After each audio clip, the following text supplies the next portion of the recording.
Bonjour à toutes et à tous et bienvenue dans ce nouvel épisode de Sportivement Vôtre. Aujourd'hui, direction le dojo du Saulnois qui abrite une discipline ancestrale, le Jiu-Jitsu. Et pour en parler, nous sommes avec le fondateur et président du club, Christian Schwender. Bonjour. Bonjour. Alors Christian, pourquoi avoir développé le Jiu-Jitsu ici? Parce que ce n'est pas la seule discipline de ce style. Alors, quand j'ai passé mon diplôme de professeur, c'était un diplôme de professeur de judo Jiu-Jitsu. Mais le judo était beaucoup plus développé, donc on a développé d'abord le judo, parce que c'est en fait un sport, alors que le jiu-jitsu, c'est un art qui permet de se défendre de toutes les situations d'agression. C'est plus qu'un sport, c'est ce que vous me disiez. C'est plus qu'un sport. Voilà. On va développer plus en détail les disciplines que vous proposez ici au dojo du Saulnois, mais avant cela, on va regarder ensemble le sommaire.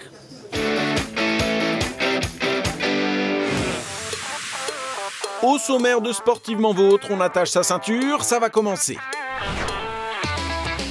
Il manie le sabre laser comme personne. Sa couleur est aussi le jaune, comme Julie. Il est vice-champion de France d'une discipline dont il voudrait changer l'image. Guillaume Varzinovic sera notre portrait de la semaine. Nous prendrons ensuite la direction de Romba, où le club d'aïkido a décidé de confectionner de nombreuses grues en origami qui prendront la direction d'Hiroshima, au Japon, en juin pour la commémoration. De retour dans le dojo du Saulnois, Julie enfilera l'habit martial pour se prêter à la discipline avec une projection au Sotogari et un taisho à suivre dans le geste technique. Dans la minute prépa, Laura Holtzinger nous proposera des fentes révérences, un exercice royal pour rester sur ses appuis lors des combats. Enfin, dans la balle et dans votre camp, Christian Schwender, le président du club, invitera tout le monde à pratiquer le Jiu-Jitsu, l'art martial de base. Sportivement Vôtre, c'est parti!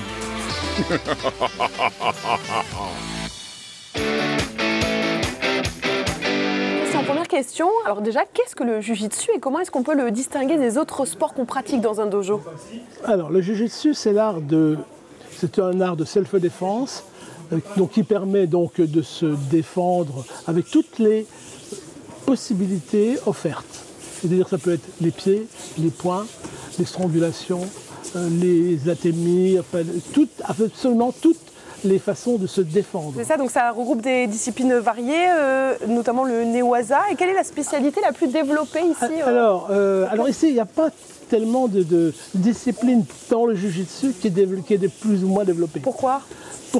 Parce que c'est tellement vaste. Le judo, si vous voulez, c'est une partie intégrante du Jiu-Jitsu. D'accord. Donc c'est déjà une grosse partie. Après, si vous développez le Newaza, c'est immense. Donc, quand on a un cours d'1h15 ou d'1h30, voire 2 cours d'1h30 par semaine, pour développer vraiment toutes les facettes du Jiu-Jitsu, c'est quasiment impossible.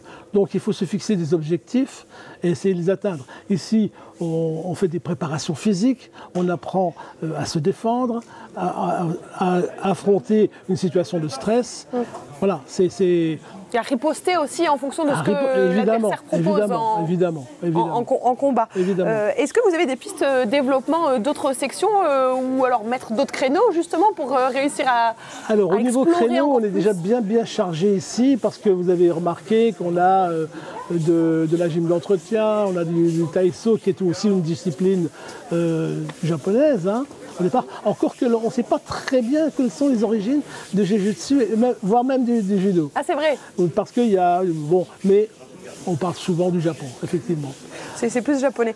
Est-ce que le nom de Guillaume Varzinovic vous dit quelque chose? Pas du tout. Absolument pas. Pas du tout. Alors, c'est un messin, il réalise une discipline qui peut ressembler au Jiu-Jitsu parfois dans les gestes, mais lui, il fait du sabre laser. Oui. C'est d'ailleurs le nom de la discipline dont il est vice-champion de France et il est notre portrait de la semaine.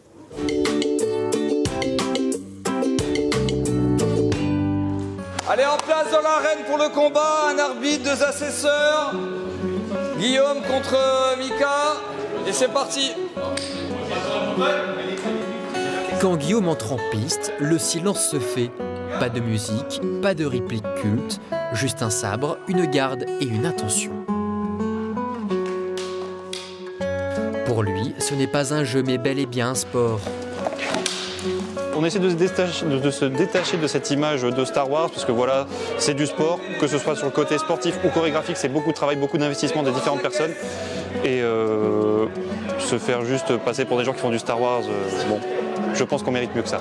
Même si la discipline vient de la science-fiction, ce que Guillaume vit, c'est bien du réel.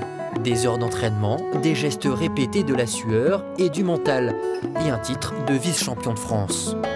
On est une discipline assez ouverte, dans le sens où on a du coup le combat sportif, donc on peut voir sur le mannequin en armure complète, ou sinon il y a d'autres aspects comme le kata qu'on retrouve dans tous les sports d'armes qui regroupe un peu, comment dire, un combat face à un adversaire fictif, qui permet justement de réviser ses mouvements et de se perfectionner. Et le troisième aspect qui est la chorégraphie, donc là ce sera plus du spectacle, qu'on va retrouver principalement lors de conventions. Ce sera un peu, on va retrouver un peu des mouvements comme on voit dans les films, surtout de l'artistique, du beau, on en met plein les yeux, quoi. Je regarde les autres et j'analyse un peu ce qui va pas. Et là j'ai remarqué que Émilie a fait 3 fois la même attaque, ce serait peut-être bien de changer, quoi. Combattez. À chaque combat, Guillaume défend son sport avec son sabre laser, mais aussi avec ses convictions et la bande de copains qui l'accompagnent. Il est très performant, très compétitif. Il n'est pas avare aussi pour aider les autres. Donc c'est une très bonne aide pour progresser. Et puis un ami dans la vie aussi, du coup. Il est devenu un ami dans la vie. Guillaume, donc mon chéri depuis 3 ans maintenant. J'ai ma sœur qui m'a un petit peu, celle qui m'a amené du coup à faire du sabre laser. Puis on est, Metz c'est une deuxième famille, donc c'est toujours une ambiance très amicale et très très sereine. Et puis deuxièmement, vu qu'on fait le même sport ensemble, ça nous permet de nous comprendre et de se dire je comprends ses objectifs, comment est-ce que moi je peux l'aider à ma manière. Parce que j'ai pas son niveau, mais je peux peut-être lui apporter un aspect un peu plus réglementaire en disant attention peut-être à cette phrase d'arme-là qui n'est pas forcément validée de A à Z. Guillaume, il reste en piste, il combat contre Ethan. Alors Guillaume, c'est vrai que c'est notre champion au niveau du club. Il est rigoureux, il est tenace, il est très à l'écoute de ce qu'on lui dit. Donc c'est vraiment un élément moteur et sérieux du club, voilà, qui s'investit beaucoup, autant dans la préparation physique que sur l'aspect technique, mental, etc. Prochaine échéance pour Guillaume, sabre laser en main, sur la côte de Lumière à Saint-Gilles-Croix-de-Vie pour les championnats de France.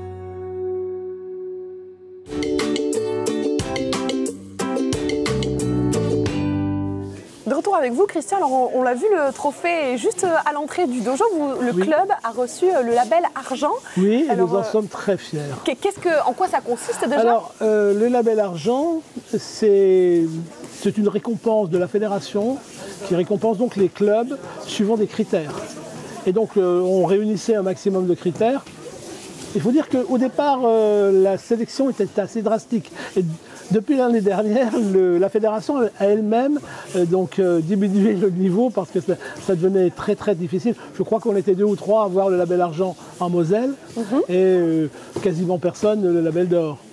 Donc on avait déjà pas mal de critères, école de judo, mise en place, jiu-jitsu, etc. Mais il nous manquait quelques critères pour avoir le label d'or. Et on en est très fiers de ce label d'or. En quoi le jiu-jitsu a compté dans l'obtention de ce label? C'est un élément qui était quantifiable pour... chaque élément donne des points. Une école de judo ou de jiu-jitsu donne des points. Un entraînement de jeunes ou une section senior. Des éléments qui donnent des points. Et vous continuez à œuvrer pour obtenir l'or ou... J'espère qu'on pourra l'obtenir vu le fait que les critères ont évolué.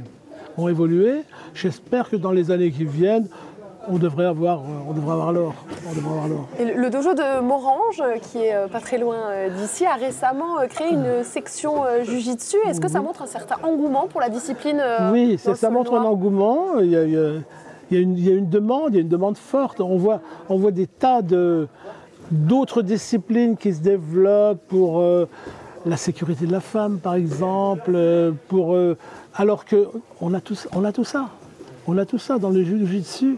On a vraiment tous ces éléments-là qui font qu'une personne qui pratique comme je l'ai dit tout à l'heure, peut répondre à n'importe quelle agression. Alors parfois, les femmes aiment bien s'entraîner entre femmes aussi. Alors c'est peut-être ça qui crée la différence et qui font qu'elles vont se tourner vers d'autres disciplines. C'est vrai. On avait d'ailleurs une journée, quand il y a eu la journée de la femme, on avait fait une demi-journée consacrée justement au jiu-jitsu pour qu'elles se rendent compte de l'intérêt de la chose.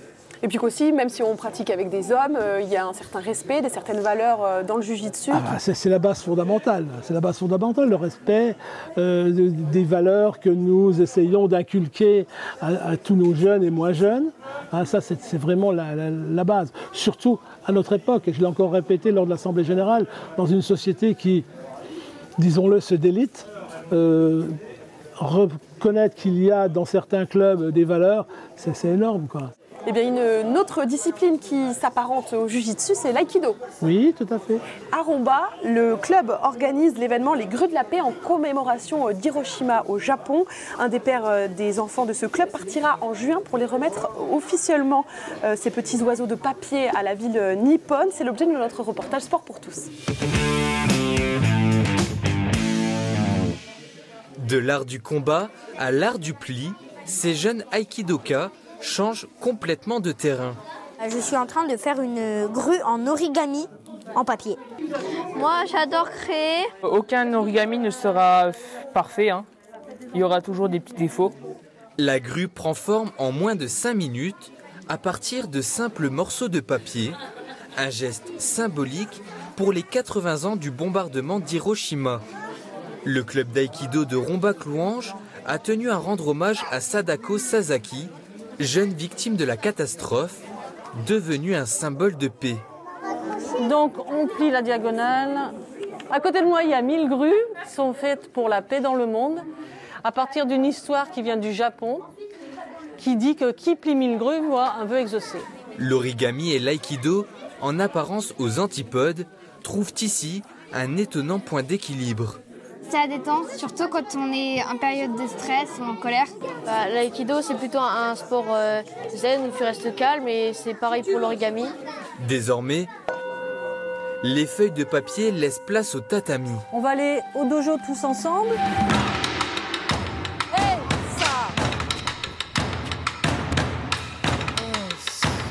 Dans ce club d'une 60aine de licenciés, chaque jeune a immédiatement compris les enjeux de ce projet.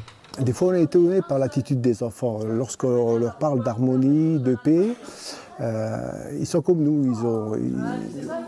À travers les réseaux sociaux, à travers les médias, ils savent très bien qu'il y a quelque chose qui est compliqué en ce moment dans notre existence. Et dès qu'on leur présente un projet où il faut se concentrer, et je trouve que les enfants ont très vite adapté ce projet. Une première guirlande de grues prendra la route du Japon le 9 juin prochain pour perpétuer ce message de paix.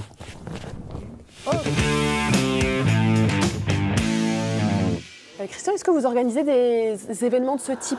Alors non, pas des événements. Il faut remonter à très très longtemps, mais où on avait pris contact avec l'ambassade du Japon pour avoir de la documentation, mais ça remonte à c'est très très vieux.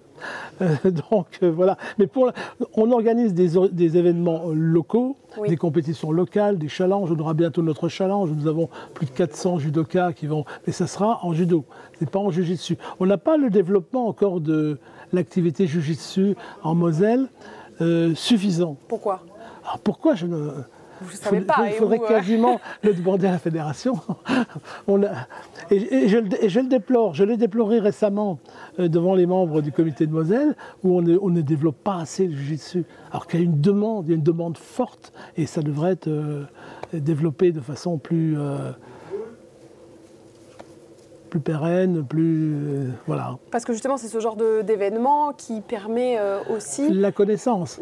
Alors, et le développement et la progression des jeunes, oui, notamment. On a des événements comme des forums d'associations. On en aura un au mois de septembre à Morange, donc, où on aura des démonstrations lors du forum des associations, auquel nous avons participé l'an passé. Oui. Nous avons participé également dans le secteur à Festis-Saulnois, pour présenter, là on n'avait qu'un stand pour présenter nos activités. Quelle est la meilleure porte d'entrée pour rentrer ici ?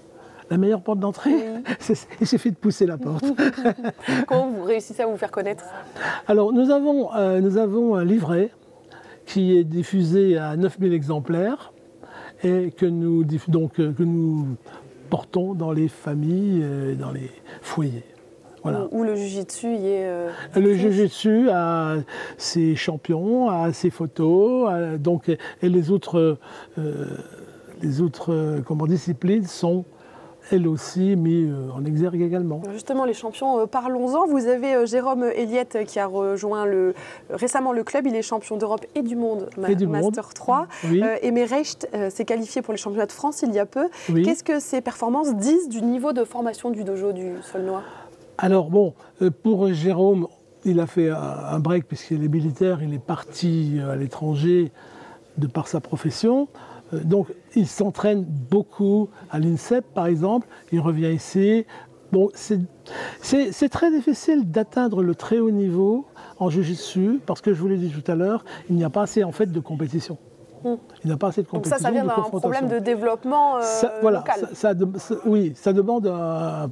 Il faudrait le développer. En Moselle, il faudrait qu'il y ait des confrontations en Moselle, alors que le niveau Moselle n'existait pas. Un Jiu-Jitsuka qui part en compétition, il part tout de suite à la Coupe du Grand Est. Donc il va se trouver confronté à des niveaux totalement différents. Et tant mieux s'il a un très bon niveau. Sinon... Donc il y a un déficit de formation aussi peut-être Alors je vous l'ai dit, la discipline... Ou alors l'inclusion dans les écoles peut-être La discipline n'est pas assez valorisée, n'est pas assez, on ne la développe pas assez dans les clubs. Et les clubs devraient la développer. Après, chez nous, nous avons des salariés. Alors qui permettent quand même, ils sont là, présents, on arrive, donc, alors que des bénévoles, eux, font leur cours de judo, 2 fois dans la semaine, 3 fois dans la semaine, et puis s'en vont. Les salariés du club et l'implication d'une personne salariée, ça justifie aussi peut-être le niveau de vos champions. Oui, on a beaucoup plus de possibilités avec des salariés qu'avec des gens qui viennent 1 heure dans la semaine et qui s'en vont. C'est clair. Un salarié, il est impliqué. Il va au-delà de... C'est quasiment Astérix tombé dans la marmite. Vous en parliez tout à l'heure. Aimé, par exemple, a commencé à 11 ans. Lui, il est venu ici parce qu'il voulait apprendre à se défendre. Est-ce que c'est pour ça que les gens viennent ici? Oui, souvent. C'est vraiment la première des demandes, c'est apprendre à se défendre. Bon, mais tout de suite, je vais voir un geste pour se défendre. Donc, on va faire un taisho, c'est ça? Un coup, en montant. En montant comme ça, suivi d'un osotogari avec Angèle, une des jeunes du club. Pour le geste technique. À tout de suite.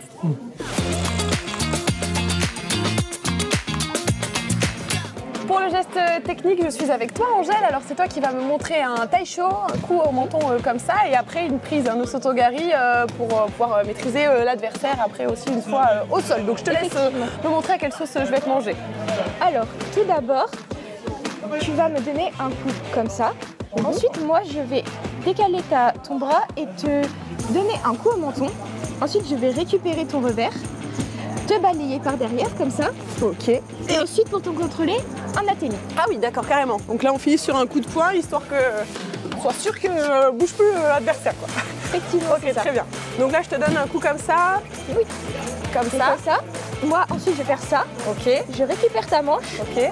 Je te donne le coup au menton. Je récupère ton revers derrière. Je te fais tomber. Tac. Et ensuite, coup au visage. Et donc là, j'ai vu, tu mets aussi avec ton genou un petit coup, quoi. Non, en fait, tu maîtrises. Je maintiens. Tu maintiens. Je maintiens avec le genou. Parfait. Donc là, maintenant, je te laisse, toi, mettre un coup et moi, j'essaye de le faire. D'accord. Tac, tu m'as dit, on prend la manche, je te fais ça, comme ça, tac, tac, je te fais tomber. Et toi, t'as fait comme ça, c'est ça? C'est avec le... Et là, poum. Voilà. Ok, ça marche. Alors, essaye de me faire un peu à vitesse réelle quand vous le faites vous. Ouais. Ah oui, non, si c'est ça. Oui, si c'est ça. Effectivement, okay. c'est ça. Comme ça, comme ça, comme ça. Oh, le coup au menton. Comme ça. Le coup au menton. Ah, j'ai oublié le coup au menton. Oui, presque. En général, vous faites des enchaînements comme ça, vous en enchaînez combien des techniques?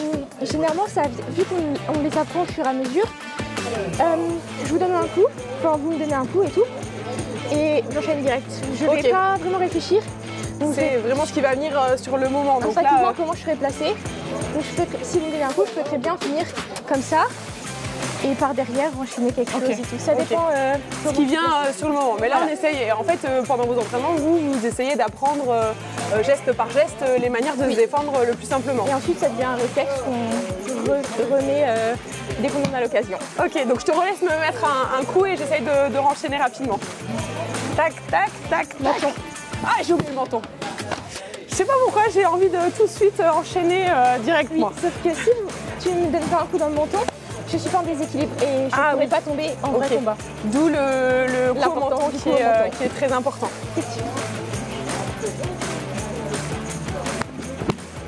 Boum. Parfait. Ok, nickel. Donc geste technique réussi. Très réussi. Merci beaucoup. C'était le geste technique.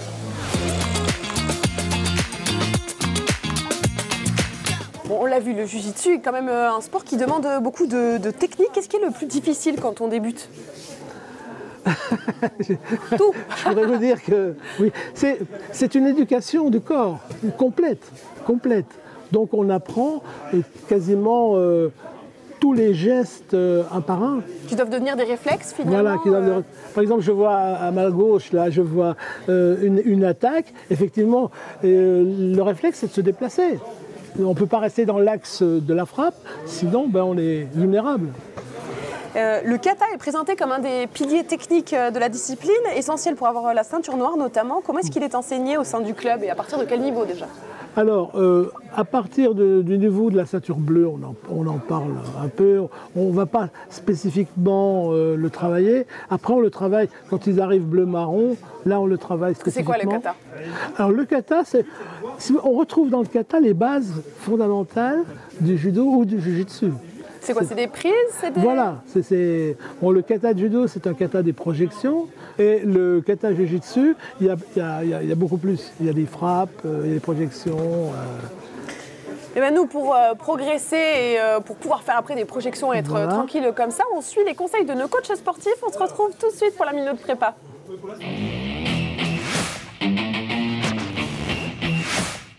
Bonjour à tous, aujourd'hui je vais vous présenter les fentes révérences. Ça va vous faire travailler le bas du corps et le gainage. On se place pied largeur de bassin et on va aller chercher à amener jambes dans la diagonale arrière avec le genou qui descend bien vers le sol. Le dos reste bien droit et je remonte. Et je fais ça de l'autre côté. Je descends, je remonte. Je descends, je remonte. Toujours restez bien gainé et aspirez bien nombril, contractez bien les abdos. Les mains, on peut les coordonner avec les jambes. Quand le genou gauche est avancé, c'est le bras droit qui est avancé et inversement. J'en refais encore une. Voilà, à vous de jouer.